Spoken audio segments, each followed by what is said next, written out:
सभी प्यारे बच्चों को नमस्कार। तो इस वीडियो में क्लास 12th मैथ जो हमारा चैप्टर नंबर 3 है आप भी हो, तो इसमें 3.1 को हल कराने वाला हूँ। तो प्रश्नावली को शुरू करने से पहले जो इसका बेसिक कॉन्सेप्ट है पहले वो देख लीजिए। और प्यारे बच्चों, यदि आप सभी वीडियो देखना चाहते हैं तो उन सभी वीडियो का लिंक इस वीडियो के डिस्क्रिप्शन बॉक्स में दिया, तो वहां से जाके आप देख सकते हो।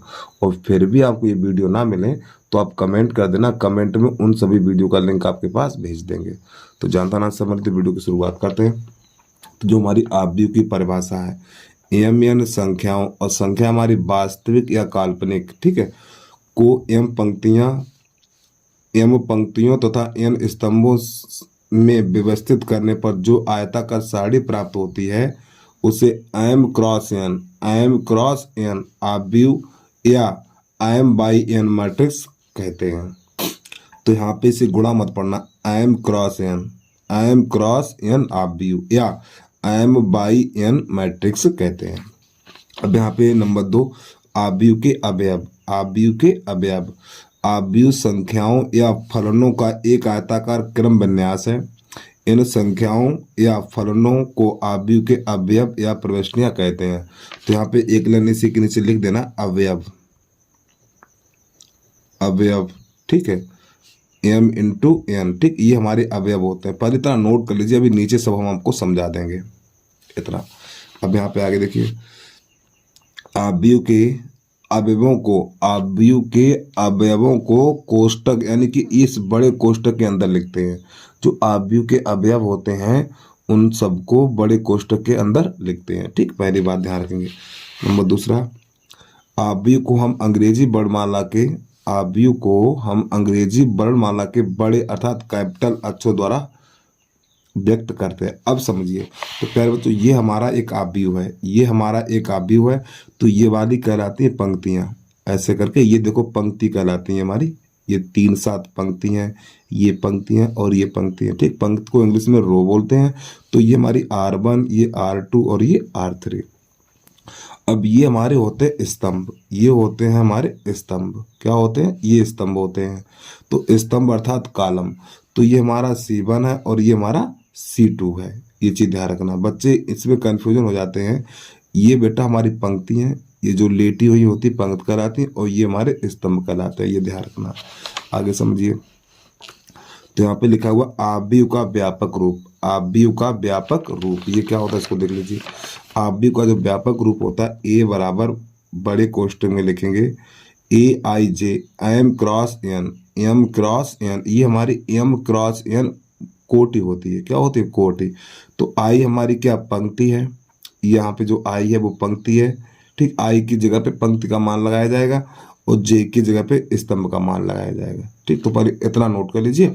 अब इसके बाद हम दूसरे पेज पे पहुंच रहे हैं।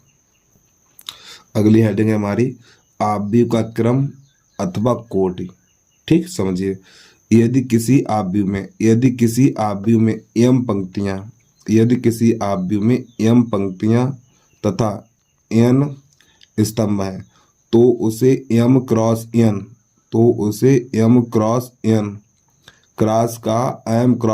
n कोटि का आव्यूह कहते हैं। अब समझिए, देखो यहाँ पर हमें ये बताना है ये किस कोटि का आव्यूह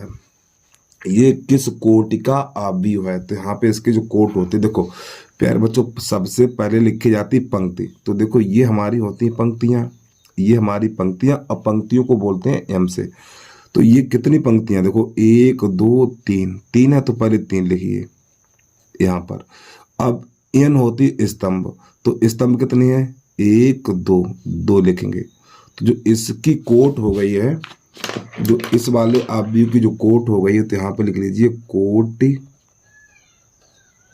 बराबर 2, वो 3 क्रॉस 2, ये इसकी कोट हो गई है। अगर इसमें अवयवों की बात करें तो नई लाइन से लिखिए अवयव ज्ञात करेंगे। तो प्यारे बच्चों इनका गुणा कर देंगे तो 6 इसका आंसर आ जाएगा, ठीक। तो पहला कंप्लीट हो गया। अब इसमें देखिए, हमें इसकी कोट लिखनी है, हमें इस आव्यूह की कोट लिखनी है। तो इसकी जो कोट ही है, तो पहले लिखी जाती पंक्तियों की संख्या 1 2 3 4, 1 2 3 4 पहले पंक्तियों की संख्या लिखेंगे, फिर 1 2 स्तंभों की संख्या, ऐसे करके। तो इसकी जो कोट हो गई है हमारी इसकी कोटि हो गई है 4 गुणा 2, यानी ये पंक्तियां होती हैं और ये स्तंभ होता है। अब इसके हमें अवयव निकालने के, इसके अंदर कितने अवयव हैं, अवयव बराबर, तो 4 दूनी 8, यानी इन दोनों का गुणा कर देते हैं तो ये हो जाएगा हमारा अवयव। अभी ये प्रश्नावली में ये सभी सवाल आपको मिलेंगे। अब यहाँ पे देख लीजिए इसकी कोट कितनी है, तो इसमें पंक्तियां कितनी है, 1 2 3, 3 पंक्तियां, तो 3 ये लिख लीजिए। और स्तंभ कितने हैं, 1 2 3 4, 4 स्तंभ है। तो इसकी जो कोट हो गई है 3 क्रॉस 4 की हो गई, कोट 3 क्रॉस 4 इस प्रकार। तो इसके अवयव कितने हैं, अवयव तो 4 3 12, तो ये इसके अवयव हो जाएंगे। तो उम्मीद है आपको चीज समझ में आ गई होगी। अब इसके बाद आव्यूह के प्रकार समझ लीजिए। आव्यूह के प्रकार, तो यहाँ पे लिखा हुआ स्तंभ आव्यूह, क्या लिखा हुआ, स्तंभ आव्यूह। स्तंभों की संख्या 1 होती है। पहला है स्तंभ आव्यूह, स्तंभों की संख्या 1 हो, ठीक, स्तंभों की संख्या 1 हो तो वो स्तंभ आव्यूह कहलाता है। तो जैसे देखो मैंने इसका उदाहरण लिख नहीं पाया, जगह नहीं थी, तो इसका उदाहरण नीचे लिख दे रहा हूं मैं, समझिए। आव्यूह को कैपिटल अक्षर के, यानी आव्यूह को कैपिटल अक्षर से लिखते हैं, ठीक है, बड़े अक्षर से। तो कह रहा स्तंभ आव्यूह, स्तंभों की संख्या 1 होते हैं, पे एक ही स्तंभ करना है, 2 3 4 5 ऐसे करके, ये हमारा स्तंभ आव्यूह हो गया, ठीक है। जिस आव्यूह में एक ही स्तंभ हो तो वो स्तंभ आव्यूह कहलाता। तो इसकी अगर हम आपसे कहें कोट लिखिए, तो प्यारे बच्चों इसमें पंक्तियां कितनी है, 1 2 3 4, 4 पंक्तियां और 1 स्तंभ, तो ये इसकी कोट हो जाएगी। नंबर 2 समझिए, ये नंबर ए का उदाहरण हो गया। नंबर बी का उदाहरण आप समझ लीजिए। देखो पंक्ति आव्यूह, पंक्ति आव्यूह में लिखा पंक्तियों की संख्या 1 हो। पंक्ति आव्यूह में क्या होता है, पंक्तियों की संख्या 1 होनी चाहिए। तो इसको समझ लीजिए, ए बराबर 3 4 5 1 0 ऐसे करके। अब देखो इसमें पंक्तियों की संख्या कितनी है प्यारे बच्चों, पंक्तियों की संख्या 1 है, पंक्तियों की संख्या 1 है, ठीक है।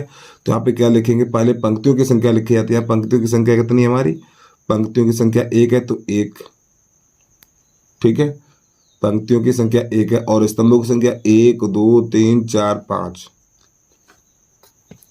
तो उम्मीद है आपको स्तंभ आव्यूह और पंक्ति आव्यूह समझ में आ गए होंगे। अब इसके बाद थोड़ा अगले देखिए, अगली हेडिंग है हमारी वर्ग आव्यूह। एक आव्यूह जिसमें पंक्तियों की संख्या स्तंभों की संख्या के बराबर हो, एक वर्ग आव्यूह कहलाता है। यानी पंक्तियों और स्तंभों की संख्या बराबर होती है तो वर्ग आव्यूह कहलाता है। अतः एक m क्रॉस n आव्यूह वर्ग आव्यूह कहलाता है। कब, जब m यानी पंक्तियों और स्तंभों की संख्या बराबर होगी। तो समझ लीजिए इसको, a बराबर 2 3 5 4 लो। तो प्यारे बच्चों ये हमारा एक वर्ग आव्यूह है, ठीक है, जो इसकी कोटि है। तो देखो ये हमारी पंक्तियों की संख्या होती है, ये हमारी पंक्तियों की संख्या होती है और ये हमारी स्तंभों की संख्या होती है। तो जो इसकी कोट लिखी जाती है तो पहले पंक्तियों की संख्या लिखी जाती है। पंक्तियां कितनी है, 1 2 ये हो गया। फिर ये स्तंभ कितने हैं, 3 है, तो यहाँ पे 3। तो इसकी जो कोट हो गई है 2 क्रॉस 3 की हो गई है, ठीक है। दूसरा आव्यूह समझ लीजिए, मान लो बी बराबर आव्यूह हमारा है 1 2 3 0 5 1 2 3 4 इस प्रकार। तो यहाँ पे देखिए 3 पंक्तियां, 1 2 3, 3 पंक्तियां लिख लीजिए। और इसके स्तंभ कितने हैं, 1 2 3, 3 स्तंभ हैं, 3 स्तंभ है। तो इसकी जो कोट हो जाएगी 3 क्रॉस 3 की हो जाएगी। तो प्यारे बच्चों यहाँ पर क्या है, या मैंने गलती कर दिया, इसमें 2 पंक्तियां हैं और 2 स्तंभ हैं, ठीक, 2 2 होगा। तो यहाँ में ये m का मान होता और ये n का मान होता, पहले वाला m का मान होता और ये मान होता n का, ये पंक्ति होती और ये स्तंभ होती। तो यहाँ पे m बराबर n, ठीक है, यहाँ पर भी m बराबर n। तो ये दोनों हमारे हो गए वर्ग आव्यूह। तो वर्ग आव्यूह क्या होता है, पंक्ति और स्तंभों की संख्या बराबर होती है तो वर्ग आव्यूह कहलाता है। अब आगे समझिए विकर्ण आव्यूह। विकर्ण आव्यूह क्या है, एक वर्ग आव्यूह, एक वर्ग आव्यूह विकर्ण आव्यूह कहलाता है यदि विकर्ण के अतिरिक्त इसके अन्य सभी अवयव शून्य होते हैं। चलिए भाई समझ लीजिए, जैसे ए बराबर, सबसे पहले हमें एक वर्ग आव्यूह बनाना है, और वर्ग आव्यूह कैसा बनाना है, देखो समझिए बता रहा हूं मैं। एक वर्ग आव्यूह विकर्ण आव्यूह कहलाता है यदि विकर्ण के अतिरिक्त इसके अन्य सभी अवयव शून्य होते हैं। तो प्यारे बच्चों देखो यहाँ पे 1 0 0 और ये 5 ऐसे करके, ये हमारा यानी इस कोने से इस कोने तक जो संख्या होती है ये हमारा विकर्ण कहलाता है। ये क्या कहलाता है, विकर्ण कहलाता है ऐसे करके। तो यहाँ पे यही तो लिखा है, यदि विकर्ण के अतिरिक्त अन्य सभी अवयव शून्य हो। देखो विकर्ण के अतिरिक्त यानी विकर्ण को छोड़ के, इस विकर्ण को छोड़ के बाकी सभी अवयव शून्य। देखो ये भी शून्य, ये भी शून्य, और इसकी जो कोट है 2x2 की है। दूसरा आप भी समझिए, b बराबर, इसको समझ लीजिए। अभी यहाँ पे 3 गुणा 3 का ले रहे हैं, √2, ठीक है, 0 0, पर यहाँ पर लिखेंगे हम 0 1 और ये 0 0 0 और ये 2 ऐसे करके। तो प्यारे बच्चों इस कोने से इस कोने पे जो संख्याएं दिख रही हैं ये कहलाता हमारा विकर्ण, ये कहलाता विकर्ण। तो विकर्ण के अतिरिक्त सभी अवयव शून्य हो तो वो हमारा क्या कहलाता है, विकर्ण आव्यूह कहलाता है। देखिए यहाँ पर क्या √2 1 2, ये हमारा क्या है, ये हमारा एक विकर्ण आव्यूह है। क्यों, विकर्ण आव्यूह की परिभाषा क्या है, यदि विकर्ण के अतिरिक्त इसके अन्य सभी अवयव शून्य हो तो विकर्ण को छोड़ के बाकी सभी अवयव शून्य होने चाहिए। देखो ये भी शून्य और ये भी शून्य है, ठीक है। तो ये हमारा विकर्ण आव्यूह कहलाता है, और इसकी जो कोट है 3x3 की है, इस प्रकार। चलिए अगला समझिए। अब यहाँ पे लिखा हुआ अदिश आव्यूह। अदिश आव्यूह क्या है, विकर्ण आव्यूह यानी विकर्ण आव्यूह अदिश आव्यूह कहलाता है यदि इसके विकर्ण के अवयव समान होते हैं। देखो यहाँ पे विकर्ण के अवयव अलग अलग भी हो सकते हैं, यहाँ पर अदिश आव्यूह में क्या होता है, देखो यदि इसके विकर्ण के अवयव समान हो और बाकी सभी अवयव शून्य होने चाहिए। समझिए इसके बात को भाई। तो यहाँ पे ए बराबर लिख ले हम, यानी विकर्ण के जितने भी, देखो ये प्यारे बच्चों हमारा होता है विकर्ण, ये जो मैंने सर्कल बनाया इस प्रकार, ये विकर्ण कहलाता है, ठीक है।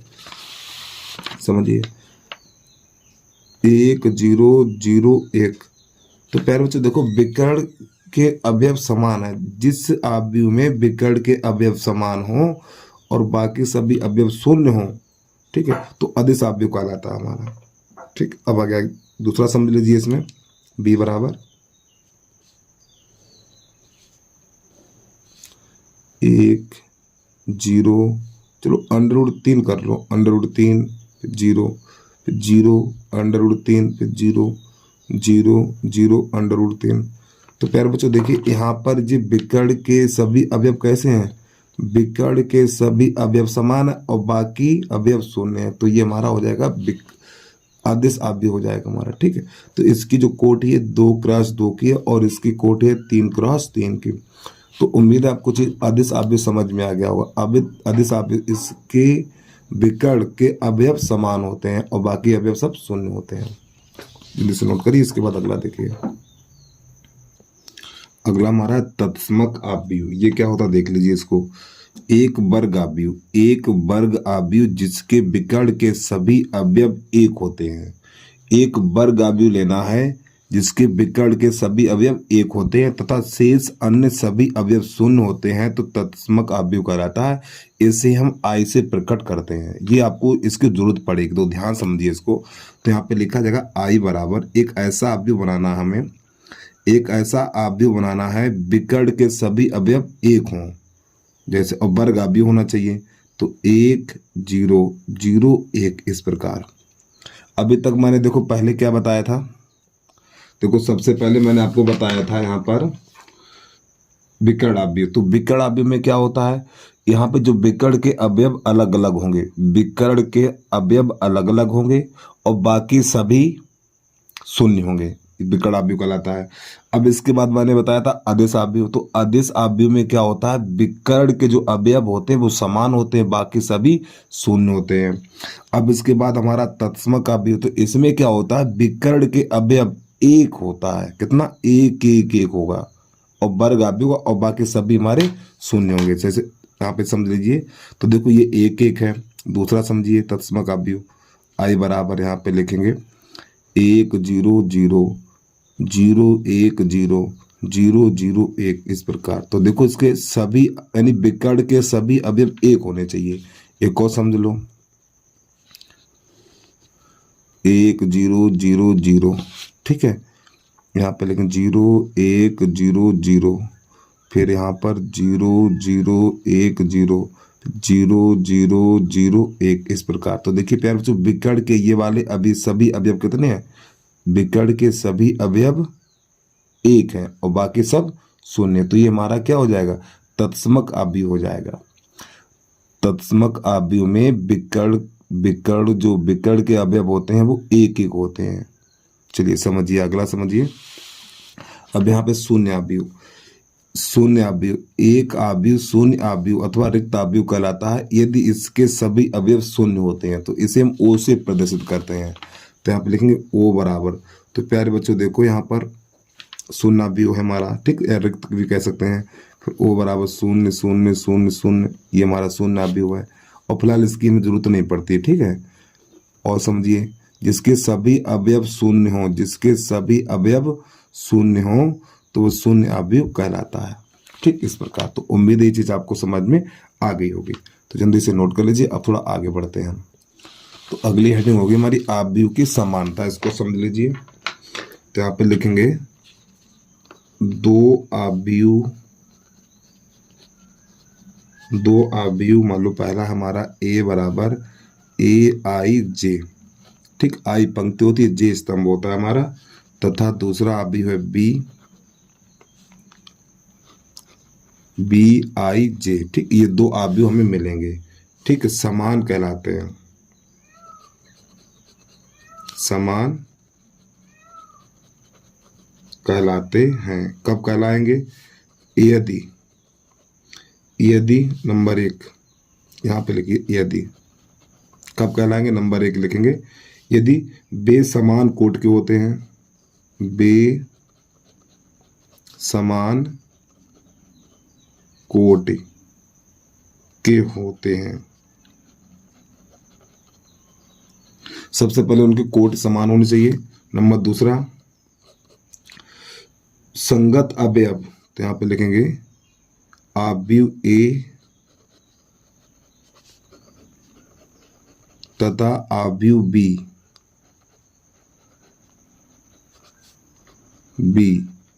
के संगत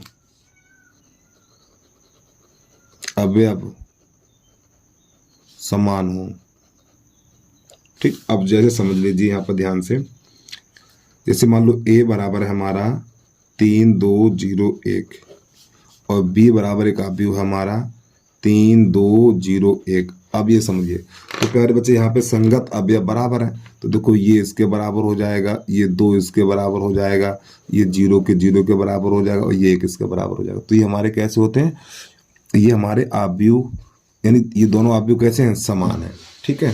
जल्दी से नोट कर लीजिए। तो आव्यूह समान कब होंगे, तो बे समान कोट के होते हैं। तो इसकी कोट कितनी है, 2 क्रॉस 2 की है, इसकी कोट कितनी है, 2 क्रॉस 2 की है।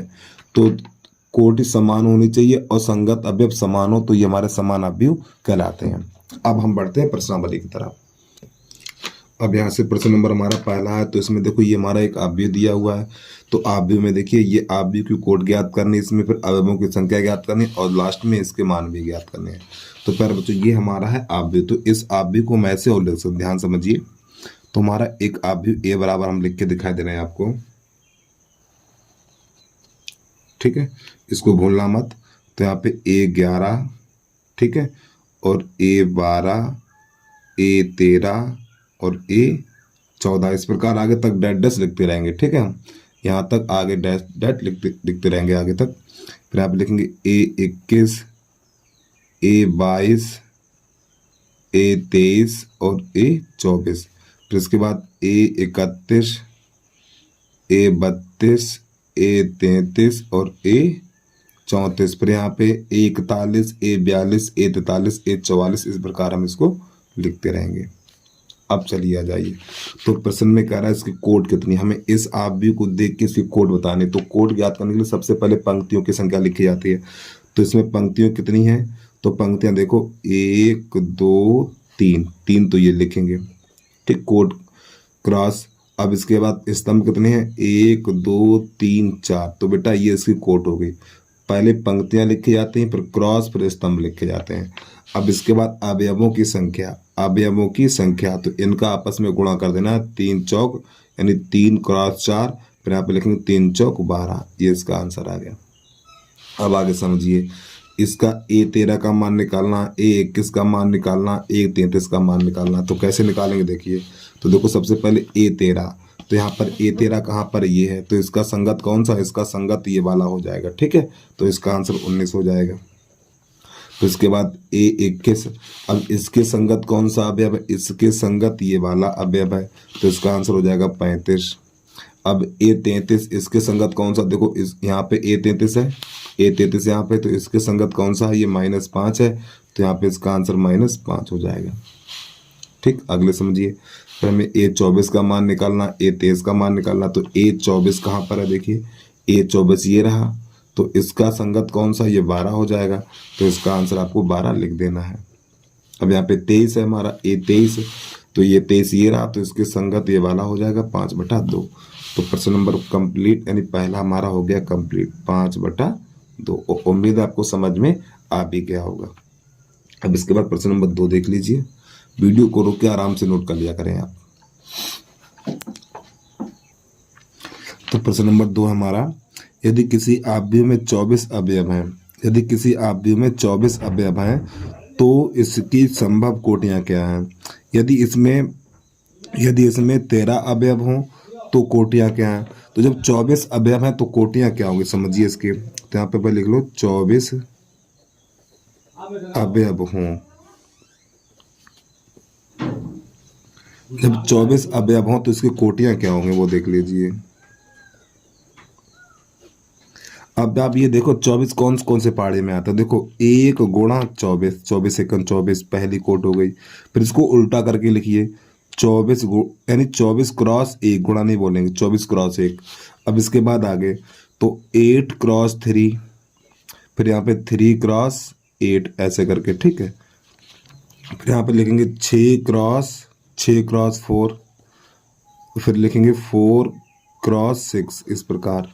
और कहाँ पर है ये, 12 दूनी, ठीक है, 12 क्रॉस 2, फिर इसके बाद 2 क्रॉस 12, ऐसे करके, ठीक। और 24 कहाँ आता है, 24 में और कहाँ आएगा, कितनी हो गई, 1 2 3 4 5 6 7 8, बस इतने, यही आंसर रहेंगे हमारे, ठीक है, यही। अब इसके बाद आगे देखिए, जब इसमें 13 अवयव हों, तो यहाँ पे लिख लो 13 अवयव हों तो इसकी कोटियां क्या होंगी। तो 13 अवयव हों तो कोटियां क्या होंगी इसकी। अब 13 कहाँ कहाँ आता है, अरे भैया 13 क्रॉस 1, ठीक, फिर तथा 1 क्रॉस 13, तो इसका आंसर यही होगा। और कोई 13 आता ही नहीं हमें, क्यों, आवाज संख्या है 13, ठीक। उम्मीद आपको समझ में आ गया होगा। चलिए हिंदी नोट करिए, इसके बाद अगला प्रश्न देखिए। तो जो हमारा प्रश्न नंबर 3 है बिल्कुल इसी पे आधारित, तो इसको भी देख लीजिए। तो प्रश्न नंबर 3 यहाँ पे कह रहा है, जो आपको सामने स्क्रीन पे दिख रहा है, यदि किसी आव्यूह में 18 अवयव हैं, तो यहाँ पे लिख लो अवयवों की संख्या, अवयवों की संख्या बराबर दी हुई 18, तो इसकी कोटियां क्या होंगी, समझो। तो 18 कहाँ कहाँ आता है, तो 18 क्रॉस 1, एक तो ये हो जाएगा, फिर 1 क्रॉस 18, उसको उल्टा करके पलट के लिख देना है। फिर 9 दूनी 18, ये भी हो जाएगा। फिर 2 नेम 18, ठीक, ये भी एक कोट हो जाएगी। फिर 6 क्रॉस 3 हो जाएगा। फिर 3 क्रॉस 6 हो जाएगा। और कहाँ आएगा 18। तो 1 2 3 4 5 6, तो यही इसका आंसर आ गया हमारा। ठीक है, इतना ही रहेगा और 18 आएगा ही नहीं। अब इसमें आगे कह रहा है यदि इसमें 5 अवयव हों, यदि इसमें 5 अवयव हों, तो यहाँ पे लिख लो यदि अवयवों, यदि अवयवों की संख्या बराबर 5। ठीक है, जब इसके 5 अवयव हैं तो कोटि क्या होंगे इसकी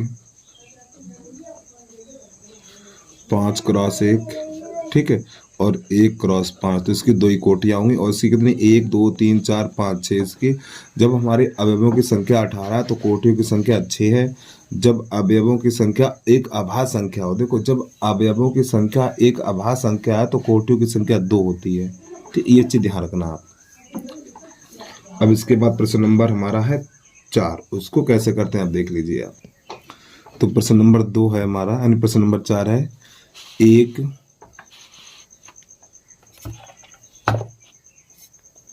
1 2 क्रॉस 2 अवयव ए यानी आई जे की रचना कीजिए जिसके अवयव निम्नलिखित है। तो देखो पहले प्यारे बच्चों में एक चीज बता दूं, यहाँ पे 2 क्रॉस 2 का अवयव, तो पहले अवयव बना लीजिए। ठीक, ए बराबर यहाँ पे लिखेंगे हम, देखो 2 क्रॉस 2 का है तो यहाँ पे जो इसका अवयव बनाएंगे A11 और A12। ठीक है, फिर यहाँ पे A21 और A22 इस प्रकार। तो ये आई का पहले 11 का मान निकालेंगे। तो यहाँ पे जो दिया हुआ है हमें, इसका पहला है प्रश्न, इसका जो पहला प्रश्न है हमारा, यानी कि ए आई जे बराबर यहाँ पर है आई प्लस जे का होल वर्ग और प्लस 2। अब सभी बच्चे ध्यान समझिए। तो प्यारे बच्चों देखो यहाँ पे ये आई का मान, पहले वाला आई का मान होता है, पीछे वाला जे का मान होता है। तो आई का मान 1 है और जे का मान भी 1 है। तो यहाँ पे लिखेंगे आई बराबर 1 और जे बराबर 1 रखने पर, एक बार फिर समझिए, देखो ये आई का मान होता है और ये जे का मान होता है। देखो यहाँ पे ये आई जे लिखा हुआ है, तो ये आई का मान होता है और ये जे का मान होता है। तो इसमें आई की जगह पे 1 और जे की जगह पे 1 लगा देंगे। इसको समीकरण नंबर 1 कर लो। तो यहाँ पे लिखेंगे A11 हो जाएगा इधर, आई की जगह पे 1 और जे की जगह पे 1 और बटा 2, और इसका तो होल वर्ग रहेगा हमारा ये। तो ये 2 हो जाएगा, फिर 2 दूनी 4 हो जाएगा। तो A11 बराबर लिखेंगे, ये 4 हो जाएगा, 4 बटा 2, तो ये निकलेगा हमारा 2। तो A11 बराबर निकल के आ गया 2 इस प्रकार। ठीक, अब इसका मान निकालेंगे हम, A12 का निकालेंगे। तो यहाँ पे लिखेंगे, देखो अब आई की जगह पे प्यारे बच्चों, यहाँ पर आई की जगह पे लगाना 1 और जे की जगह पे 2 लगाना। अरे भैया देखो ये आई का मान होता है और ये जे का मान होता है। तो यहाँ पे हो जाएगा A12 बराबर। ठीक, अब समझिए, तो आई की जगह पे 1 लगाएंगे तो 1 और जे की जगह पे 2 और बटा 2, इसका होल वर्ग। तो ये बन जाएगा 3 त्रिका 9 बटा 2 इतना। अब इसके बाद निकालेंगे 21 का मान निकालेंगे। तो A21, तो यहाँ पे A21, अब आई का मान 2 बन गया, आई का मान 2 और जे का मान 1। तो यहाँ पे 2 + 1 बटा 2 ऊपर वाले का होल वर्ग हो जाएगा। तो ये हो जाएगा 3 त्रिका 9 बटा 2। अब यहाँ पे समझिए A22 निकालेंगे मान। तो आई की जगह पे लगा देना 2, आई की जगह पे 2, जे की जगह पे 2, तो मान इसी में रखना है। तो ये हो जाएगा हमारा 2 + 2 और बटा 2 इसका होल वर्ग। तो ये कितना हो जाएगा, 4 हो जाएगा, 4 चौक 16 और 16 बटा 2, 2 एकम 2, 2 चौकू 8। ठीक है, तो इसका मान हो जाएगा हमारा 8। अब ये वाले जो मान हमने निकाले हैं, देखो एक मान ये निकाला और एक मान हमने ये निकाला, फिर एक ये निकाला, फिर एक ये निकाला, तो इसमें मान रखे जाएंगे यहाँ पर। तो यहाँ पे लिखेंगे अवयव A बराबर ध्यान समझिए आप। तो पहले यहाँ पे 11 का मान ये 2, फिर इधर A12 का मान 9 बटा 2, फिर A21 का मान 9 बटा 2, फिर इधर A22 का मान 8। तो ये हमारा पहला प्रश्न हल हो गया। ठीक है, उम्मीद है आपको समझ में आ गया होगा। चलिए जल्दी से नोट करिए। अब इसके बाद अगला प्रश्न देखिए। तो यहाँ पे लिख लें हम चौथे का दूसरा, यहाँ पे लिखा हुआ है AIJ बराबर है हमारा I और ये J, इसका मान ज्ञात करना है। अब यहाँ पे क्या करेंगे, A11 निकालेंगे। तो प्यारे बच्चों I की जगह पे 1 और J की जगह पे 1, तो यहाँ पर इसको समीकरण नंबर 1 कर लो। ठीक, ऐसे करके इसको 1 कर लो। तो I की जगह पे 1 लगाएंगे, J की जगह पे 1 लगाएंगे, तो 1/1, तो A11 का मान हो जाएगा 1। ठीक, अब A12 का मान निकालेंगे, A12 का मान, तो I की जगह पे 1 और J की जगह पे 2। ठीक है, तो ये 1/2 हो जाएगा। अब A21 का मान निकालेंगे, क्योंकि भैया हमें 2 क्रॉस 2 का चाहिए ना अभी। अब यहाँ पे A21 का मान निकालेंगे, तो I की जगह पे 2 और A की जगह पे, I की जगह पे 2 और J की जगह पे 1, तो अब यहाँ पे 2 लगाना, यहाँ 1 लगाना, तो ये हो जाएगा 2/1। तो इसका मान हो जाएगा हमारा 2, सॉरी माफी चाहता हूँ, 21 होगा यहाँ पर। अब A22, तो I की जगह पे 2 लगाना है, J की भी जगह पे 2 लगाना है, तो हो जाएगा 2/2, तो कट पिट के 1 आ जाएगा।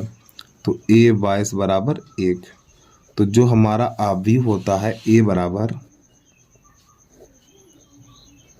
A11, A12, A21 और A22, ये होता है हमारा। ठीक है, 2 क्रॉस 2 का, तो यहाँ पे 2 क्रॉस 2 लिख दीजिए, मान लगा दीजिए। A11 का मान 1, A12 का मान 1/2, फिर A21 का मान 2, फिर इसका मान 1। यहाँ पे 2 क्रॉस 2 लिख दीजिए, बस यही प्रश्न हल हो गया हमारा। ठीक है, अब इसके बाद इसका तीसरा देख लीजिए। तीसरा कैसे करेंगे, करने का तरीका यही है, उसका भी कुछ नया नहीं है। तो प्रश्न नंबर चौथे का तीसरा है हमारा। तो यहाँ पे लिखा हुआ है I + 2J का होल वर्ग बटा 2। तो देखो सबसे पहले 11 का मान निकालना, तो I की जगह पे मैं 1 लगाना और J की जगह पे 1 लगाना। तो यहाँ पर 1 रखेंगे 1 हो जाएगा, यहाँ पर 1 रखेंगे तो 2 ही रहेगा, तो 1 + 2 3 हो जाएगा, यानी 1 + 2 का होल वर्ग और बटा 2। तो प्यारे बच्चों 3 × 9, तो ये 9/2 हो जाएगा हमारा। अब इसके बाद A12 का मान निकालेंगे। अब I की जगह पे लगाएंगे 1 और J की जगह पे लगाएंगे 2।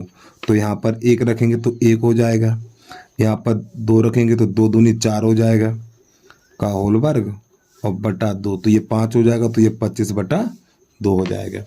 अब हमें निकालना A21 का मान निकालना है। अब I की जगह पे 2 लगाएंगे और J की जगह पे 1 लगाएंगे।